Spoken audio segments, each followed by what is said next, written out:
క్షమించు, నీ మీద తప్పుడు కేసు పెట్టానని చెప్తున్నావు కదా. తప్పుడు కేసు పెట్టావు, ఎంత రక్కస్ అయింది, ఆయనకి ఎంత ఇమేజ్ డ్యామేజ్ అయింది. దాక్కుని ఉన్నాడే ఒక వారం రోజుల పాటు, ఆయన తప్పు లేకపోయినా కూడా ఇంత ఇంత మీడియాని వీళ్ళందరినీ మోసం చేసావు కదా నువ్వు. మనల్ని మోసం చేసింది కదా ఇక్కడికి వచ్చి. ఇంత మోసం చేసిన ఆవిడ జస్ట్ అది సారీ అండి అంటే అయిపోయిందా? దానికి తగ్గ శిక్ష పడాలా వద్దా? డ్రగ్స్ చేసావు, ఎవరైనా సరే మీరు ఎప్పుడు డ్రగ్స్ చేశారని అడిగితే నీకు కూడా సమాధానం దాటేస్తుంది. రైట్, తల్లిదండ్రులతో మాట్లాడిన భాషలో ఏంటి ఆ కాన్వర్సేషన్? ఎందుకంటే మీరు ఈ అంశానికి సంబంధించి చాలా డీప్గా మీరు ఇప్పుడు వాళ్ళు నాకు అలవాటు చేశారు, వీళ్ళు నాకు అలవాటు చేశారని చెప్తుంది. ఇది ఎప్పుడో సంగతి. ఆవిడ ఇంటర్మీడియట్ ఆ టైంలో వాళ్ళ తల్లితో ఆవిడ అప్పట్లో ఇవి కాదు కదా గంజాయి, ఎందుకమ్మా ఈ గంజాయి అని చెప్పి వాళ్ళ తల్లి అడిగితే వాళ్ళ తల్లిని పట్టుకొని నోర్మో ఎల్ అంటది.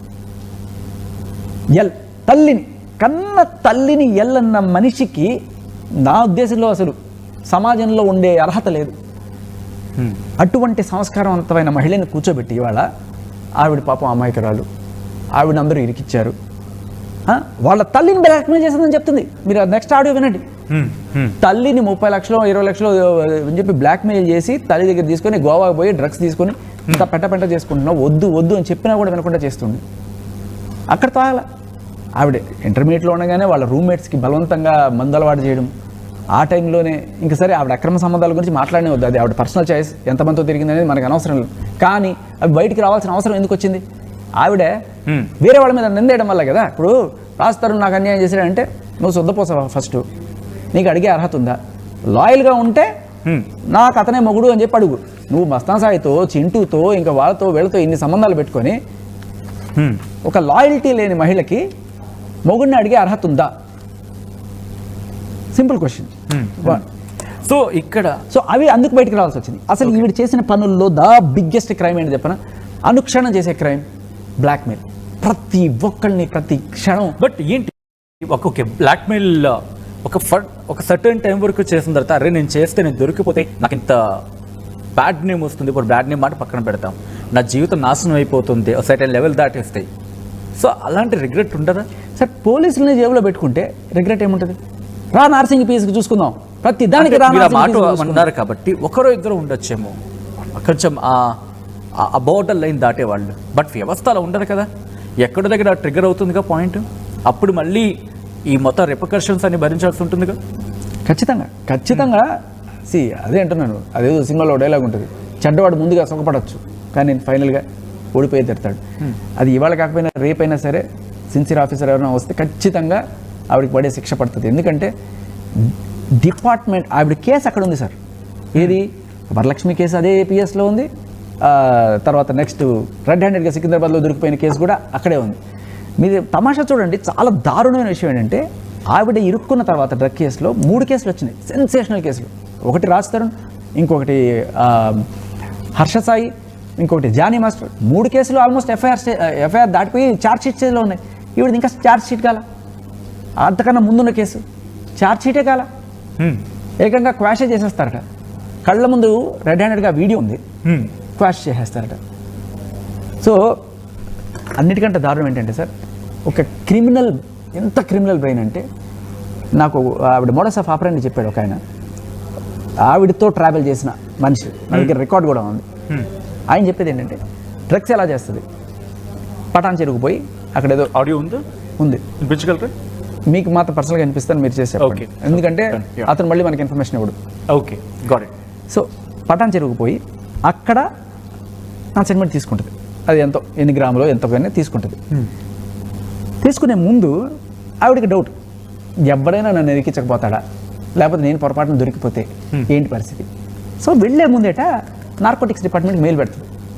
ఏమని, ఇలా పర్టికులర్ పలానా పటాన్ చెరువులో ఏదో డ్రగ్స్ యాక్టివిటీ జరుగుతుంది, మీరు వచ్చి ఏదైనా సరే చెయ్యండి అని చెప్పి మెయిల్ పెడుతుంది.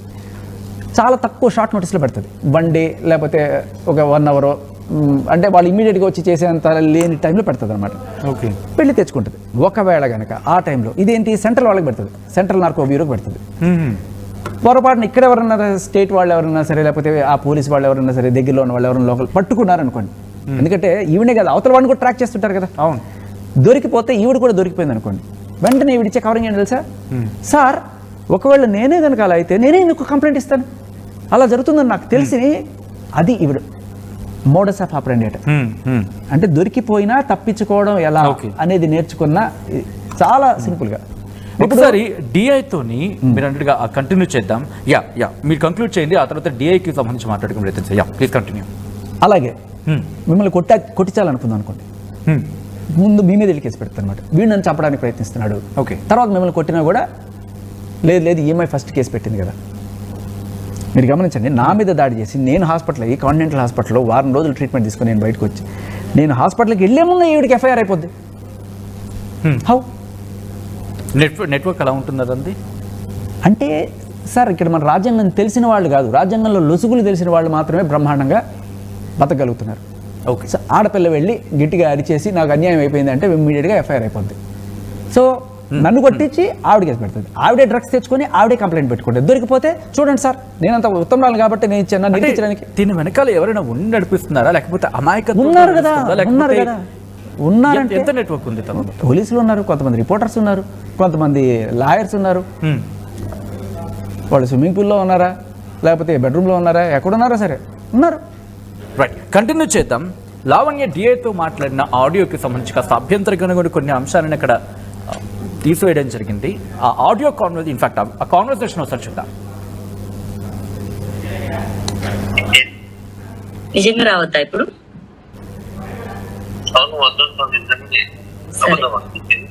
సరే బాయ్.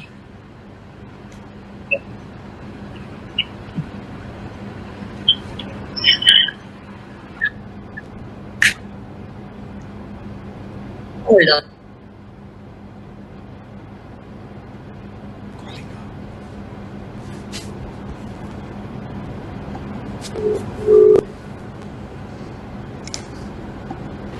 హలో, కాదు అక్కడెక్కడో రోడ్ బాగాలేదన్నారు కదా, దానికి ముందు మీరు వచ్చి ఎక్కించుకోవచ్చు కదా నన్ను.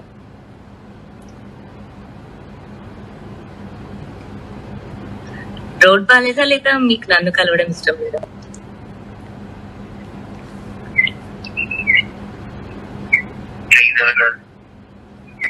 చెప్పండి పర్లేదు. నేను నాది గుండె కాదు, రాయి లాంటి గుండె అని నేను అర్థం చేసుకుంటాను.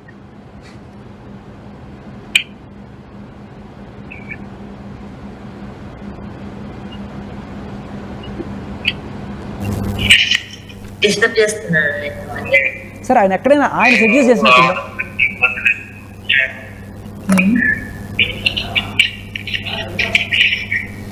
డ్యూటీలో ఉన్నారు మీరు?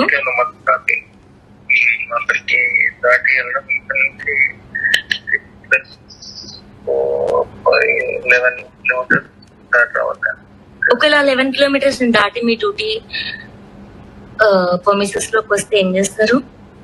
నన్ను ఇంకెవరైనా ట్రబుల్ చేస్తారా?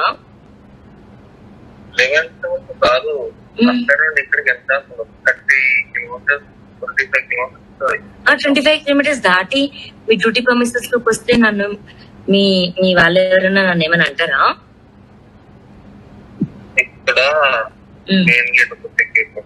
అది నేను దాటేసి కూడా దొక్కేసి వస్తా.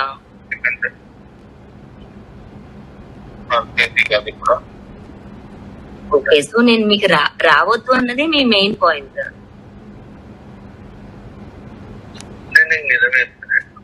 మీరు అబద్ధం చెప్తున్నారా? నేను అంటలేను.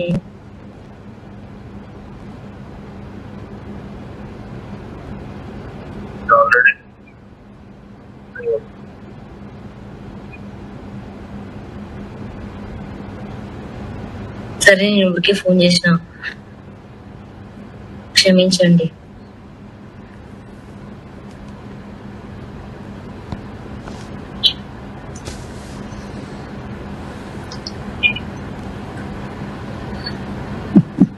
నేనేం రావట్లేదు.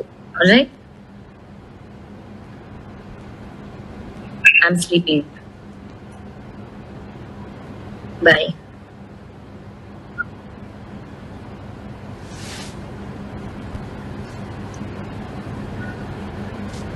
నీ లైఫ్ నువ్వు చూసుకో, నీ బ్రతుకు నువ్వు చూసుకో, నువ్వు చూసుకో, సంబంధం లేనట్టుగా ఉండు.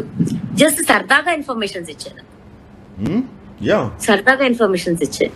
నీ గురించి ఇన్ఫర్మేషన్స్ ఇస్తాను, అది మన ఇద్దరి మధ్యలో ఉంచి మళ్ళీ ఇన్ఫర్మేషన్ ఇస్తాను, ఎగ్జిక్యూషన్ నేను ఎలా అయితే కాప్స్ తో నేను ఉన్నానో నీతో అలాగే ఉంటాను, పర్సనల్ గా ఉంచుకుంటాను. రైట్. ఈవిడిని పాపం మస్తాన్ సాయి బలవంతంగా ట్రాప్ చేసి బలవంతంగా మందులు ఇచ్చి వాడుకున్నాడు. ఇక్కడ ఎలా కనబడుతుంది మనకి?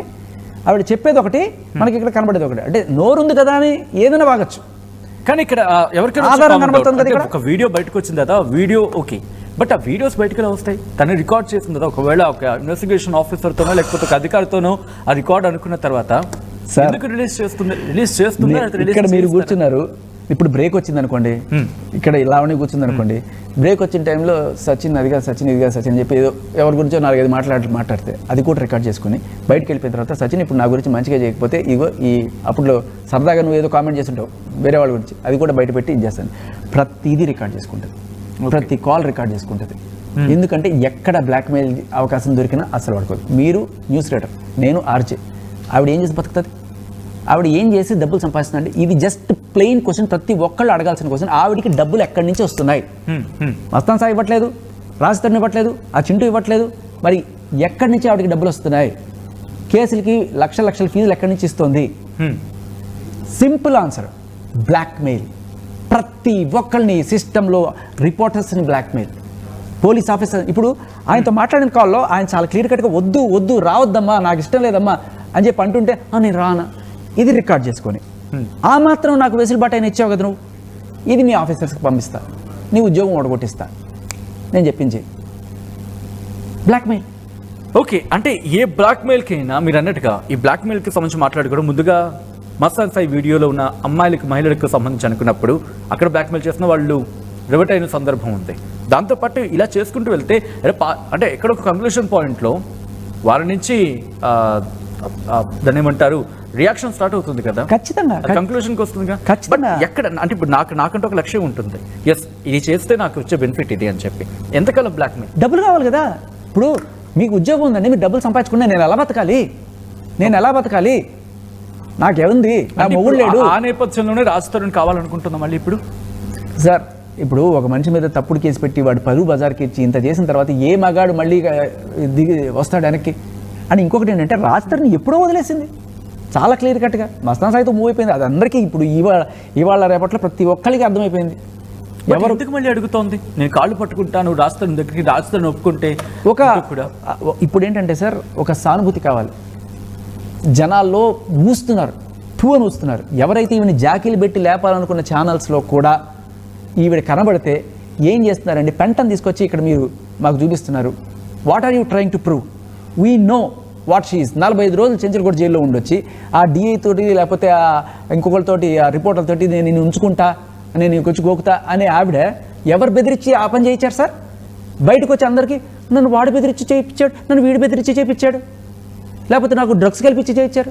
చేసేదంతా ఈవిడ, చెప్పేదంతా వాళ్ళు. అంటే వాళ్ళు చేయించారు, వీళ్ళు చేయించారు, నువ్వేనా చిన్నపిల్లవా? వాడు పెంట తినమంటా, నువ్వు పెంట తింటావా? ఆ రిపోర్టర్ చేయించిందంటే ఆ రిపోర్టర్ పెంట తినమంటే నువ్వు పెంట తింటావా? నువ్వు పెద్దదానివి, you are an adult over 18, you are responsible for your actions. వాడు చేయించాడు, వీడు చేయించాడు అని చెప్పి కవర్లో దాక్కుంటూ నేను మహిళని, నేను విక్టిమ్ని, ఎంతసేపు ఇదే గేమ్. రైట్. మీరు అంటే ఇంత జరుగుతున్నప్పుడు ఏ పిల్ల కావచ్చు పిల్లడు కావచ్చు ఆ తల్లిదండ్రులు రియాక్ట్ అవుతూ ఉంటారు. ఏమైనా రియాక్షన్ ఏమైనా వెళ్ళిందా? మాట్లాడే ప్రయత్నాలు? ఎందుకంటే ఇక కాన్వర్సేషన్స్ గురించి మాట్లాడుకున్నప్పుడు ఒకసారి లావణ్య తన తల్లితో మాట్లాడిన భాష, తన తల్లితో మాట్లాడిన ఒక ఆ ఆడియో, అఫ్ కోర్స్ దానికి మనం యా దాంతో అంటే మీరు వినగలిగేటట్టు ఆ ఆడియో కాన్వర్సేషన్ ఒక్కసారి వినండి.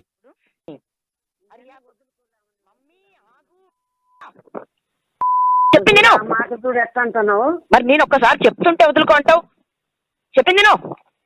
చెప్పింది విను. పెట్టినావు సంతకం?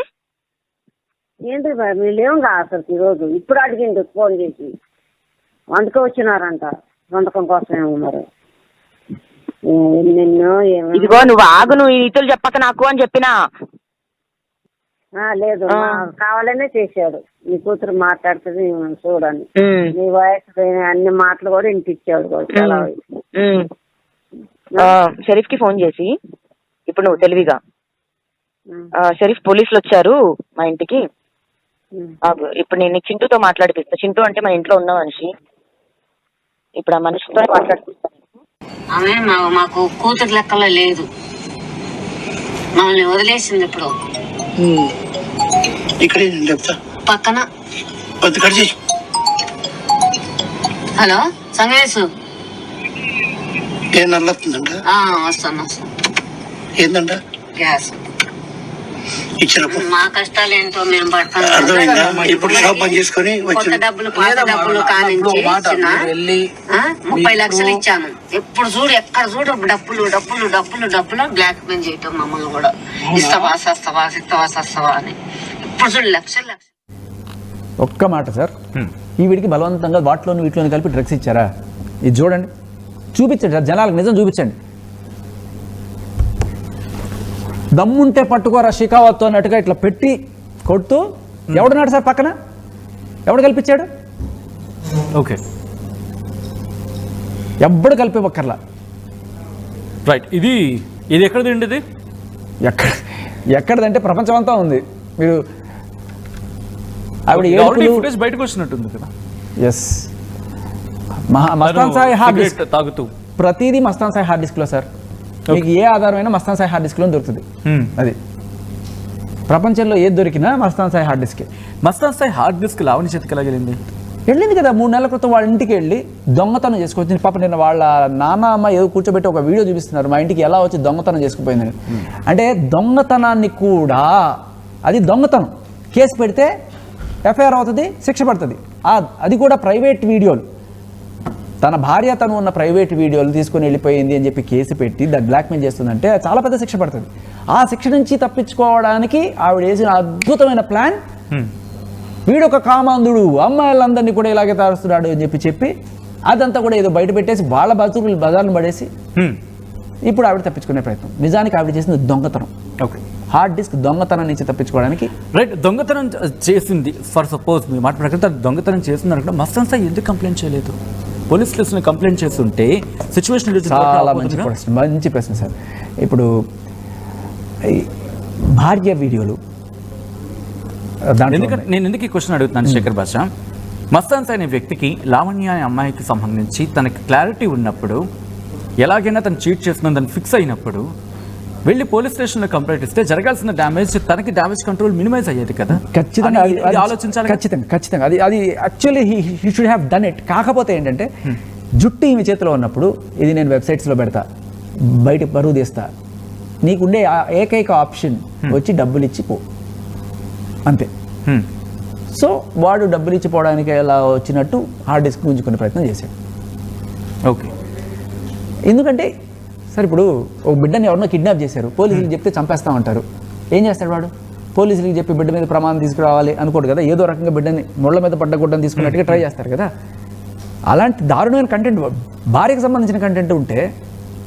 బట్ నేను మళ్ళీ అదే పాయింట్కి వస్తున్నానంటే, తనకి లావణ్య అంటే ఏంటో తెలుసు, తను చీట్ చేస్తుంది నా అభిప్రాయం ఇక్కడ మస్తాన్ సాయి ఉండుంటే ఎస్ ఈరోజు ఒకరు 50 లక్షలు వెంటనే ఇస్తాను నమ్మకం ఉండదు, ఇంకోసారి నమ్మకం ఉండదు, ఇది కంటిన్యూ అవుతూ ఉంటుంది. ఒకవేళ వన్స్ నేను కనుక ఇవ్వడం మానేస్తే తను మళ్ళీ వీటిని ఎలాగైనా ఇప్పటికైనా ఏ సమయానికి రిలీజ్ చేస్తున్నానో ఒక థాట్లో ఉంటే he should have done it. So ఇది జరగలేదు. ఖచ్చితంగా అదే అండి. ఏదో ఇప్పుడు ఇట్లాంటి బ్రేకింగ్ పాయింట్ వచ్చినప్పుడే సార్ జనాలు బయటకు వచ్చేస్తారు, వచ్చి కేసులు పెట్టేస్తారు. అలాగే ఆ అమ్మాయి వచ్చి కేసు పెట్టింది నర్సింగ్ పిఎస్లో, ఇలా బ్లాక్మెయిల్ చేసి తనకి ఏదైతే అయింది బయటకు వస్తే వచ్చేది, చస్తే చచ్చాను నేను అని చెప్పి కేసు పెట్టేసింది అమ్మాయి వచ్చి. ఓకే, అలాగే ప్రీతి మీకు గుర్తుందా, నాకు బలవంతంగా డ్రగ్స్ అలవాటు చేసి అవన్నీ ఒక లైవ్ ఛానల్లో ఆవిడ కూర్చొని మాట్లాడుతూ, ఎందుకమ్మా ఉదయ్ ఫోన్ గుంజుకొని వాళ్ళిద్దరికి ఉన్న పర్సనల్ సేమ్ ఉదయ్ ప్రీతి మధ్య జరిగిన వాళ్ళ బాయ్ ఫ్రెండ్ గర్ల్ ఫ్రెండ్ వాళ్ళు ఏవో పర్సనల్ ఫొటోస్ ఏవో ఉన్నాయి, అవన్నీ తీసుకొచ్చి వీళ్ళకి పాంప్లెట్లు పంచిపెట్టి వాళ్ళ పరువు తీస్తానంటే ఎన్నాళ్ళని భరిస్తారు సార్ వాళ్ళు? ఓకే, సో వచ్చి లైవ్లో చెప్తుంది లావణ్య, వాడు నాకు డబ్బులు ఇవ్వాలి 50,000, అందుకని ఫోన్ గుంజుకున్నాడు. అంటే she accepted that she has the phone. But ఇలా ఫోన్లు తీసుకున్న తర్వాత అమ్మ రాజ్ తరుణ్ వాళ్ళ దగ్గరికి వెళ్ళి వాళ్ళ దగ్గర కూడా ఫోన్ గుంజుకొచ్చింది కదా. ఫోన్ తీసుకుందాం అనుకున్నాం, ఆ డేటా ట్రాన్స్ఫర్ ఎలా? దీని దగ్గర అంత ఎక్విప్మెంట్ ఉంటుందా? లేకపోతే ఎందుకంటే ఇట్స్ నాట్ ఈజీ కదా ఇప్పుడు, అంటే ఆఫ్ కోర్స్ టెక్నాలజీ డెవలప్ అయింది. ఇప్పుడు నా ఫోన్ ఎవరికైనా ఇచ్చానంటే కనుక ఐ జస్ట్ చెక్ ఇట్, నేను ఇస్తున్న వ్యక్తులు ఫోన్ తీసుకున్న తర్వాత ఈ డేటా ఇంకో ట్రాన్స్ఫర్ చేయడానికి టైం పడుతుంది, లేకపోతే I should have some technology. 3 months is a big time. ఆవిడ చెప్తున్నట్టుగా మస్తాన్ సాయి కాదు హ్యాకరు, ఈవిడ చాలా పెద్ద హ్యాకరు. ఓకే. అయ్యో మీకు మొన్న ఆవిడ లాయర్తో పాటు ఒక ఆయన పక్కన కూర్చున్నాడే ఎథికల్ హ్యాకర్ అని చెప్పి. షీ హ్యాస్ ఎ టీమ్, ఒక ఇండస్ట్రీ నడుపుతుంది ఆవిడ. సో ఆవిడ చక్కగా డేటా ఎందుకు సార్ నన్ను ఆ రోజు కొట్టించింది మీకు? ఆ రోజు నేను అర్ధరాత్రి 11:30కి ఆ లొకేషన్లో ఉన్నట్టు ఆవిడకి ఎట్లా తెలుసు? యాప్. ఏం యాప్ అది? పోలీసుల దగ్గర ఉండాల్సిన యాప్, వాళ్ళ ఐడి పాస్వర్డ్ ఈవిడ దగ్గరికి ఎలా వచ్చింది? ఓ, దానికి సంబంధించిన సాక్ష్యం కూడా నా దగ్గర ఉంది. ఓకే. ఎవరో మహానుభావుడు మరీ ప్రేమ ఎక్కువైపోయి తీసుకో అని చెప్పి ఐడి పాస్వర్డ్ కూడా ఇచ్చేస్తే ఆవిడ ప్రజల సెక్యూరిటీ కూడా కాంప్రమైజ్ అయిపోయింది సార్. సో దీని మీద మీరు లీగల్గా మూవ్ అయ్యారా? ఏం చేస్తాం సార్, ఎరగొట్టుకుని వెళ్ళాం కదా హాస్పిటల్కి. ఉంది సార్, నా దగ్గర రికార్డు ఉంది. You want move on legal? కాస్త టైం తర్వాత విల్ సీ. ఇది సార్ నేను అనేది ఏంటంటే కళ్ళ ముందు ఇన్ని క్లియర్గా కనబడుతున్నా అందరూ అడిగే క్వశ్చన్, ఎందుకు ఇన్నాళ్ళు లావణ్య అరెస్ట్ కావట్లేదు? ఆ పనివాడు వచ్చాడు, ఎక్కడెక్కడ ఇంజక్షన్లు ఎలా తెప్పించుకునేది, ఎలా చేసేది, ఎక్కడెక్కడ పెట్టింది, ఫోటోలు మొత్తం తీసుకొచ్చి చూపించాడు. నేను తీసుకెళ్ళి నార్సింగ్ పిఎస్లో కూర్చొని సార్ ఇదిగోండి సార్ వీడు చెప్తున్నాడు అని చెప్పి వాడు వీడియో రికార్డ్ చేసి అది ప్లే చేయకుండా వాడు, ఎందుకంటే ప్లే చేస్తే మళ్ళీ ఎక్కడ జాగ్రత్త పడతా అక్కడికి వెళ్ళి తీసుకెళ్ళి కూర్చోబెడితే కేసు లేదు. వై? ఒక అమ్మాయి బయటకు వచ్చి సార్ నాకు ఏమై బలవంతంగా డ్రగ్స్ అలవాటు చేసిందని చెప్తే చిన్నపిల్ల, కేసు లేదు. బట్ ఈవిడ ఈరోజు చెప్తుంది రాజధాని మీద దొంగ కేసుని, పెట్టేది దొంగ కేసు, అయిపోద్ది కేసు. రాజధాని మీద దొంగ కేసు పెట్టింది కదా, ఈవిడ పెట్టే దొంగ కేసులు అవుతాయి, జెన్యున్ కేసులు మాత్రం ఈవిడ గురించి ఏం పట్టించుకోరు. ఆ అమ్మాయి స్వాతి పెట్టిన కేసు ఇప్పటిదాకా కనీసం దాని ఛార్జ్ షీట్ అయిందా ఏమైంది ఎవరికి తెలియదు. ఇంత బ్లాక్ మెయిల్ చేసిన మనిషికి ఓకే, అంటే జస్ట్ ప్లేయింగ్ విత్ సిస్టమ్. ఇంతమంది అంటే ఇంత బ్లాక్ మెయిలింగ్ అనే పేర్లు వినిపిస్తున్నప్పుడు why they are not unite? Issue అనేది ఇప్పుడు వీళ్ళందరూ కలవచ్చు కదా అంటారా? ఒక్కసారి కలిసి yes this is our mutual consent అని చెప్పి వెళ్ళగలిగితే అవి రిస్ట్రిక్ట్ అవుతాయిగా, ఆ వీడియోస్ షేరింగ్ అనేది తగ్గుతుందిగా, వీళ్ళ మీద ఇండివిజువల్ డ్యామేజ్ అనేది తగ్గుతుందిగా. సో మీతో కాంటాక్ట్లో అయ్యారు అనే ఆ నేపథ్యంలో అటువంటి చర్చ జరిగిందా? నేను అడిగాను కానీ అంటే బీయింగ్ ఏ గర్ల్ అందరూ కూడా ఇలా బజార్కి వచ్చి ఇలా తాళం డ్యామేజ్ అనేది జరిగిపోయింది కదా, ఆ డ్యామేజ్ మినిమైజ్ అవ్వచ్చు కదా బయటకు వస్తే. అవుట్ ఆఫ్ కంట్రీ అంటే అంటే మీడియాతో మాట్లాడమను లేకపోతే నేరుగా వచ్చి మాతో జర్నలిస్టులతో మాట్లాడమని కదా, కనీసం వాళ్ళలో వాళ్ళు మాట్లాడుకుని పోలీసుల దగ్గరికైనా ఇన్ఫర్మేషన్ ఇలా వెళ్ళి ఎస్ అని చెప్పగలిగితే. చెప్పారు సార్, కంప్లైంట్ అయింది కదా సార్, నార్సింగ్ పిఎస్లో కంప్లైంట్ అయింది, ఎఫ్ఐఆర్ అయింది, no action because it's Lavanya. లావణ్యలో లా ఉంటే సరిపోతుందా? లా అంతా ఆవిడ పక్షానే ఉందనుకుంటారేంటి? కానీ ఆవిడ మాట్లాడేది మాత్రం లా భాష, అమ్మనైనా సరే.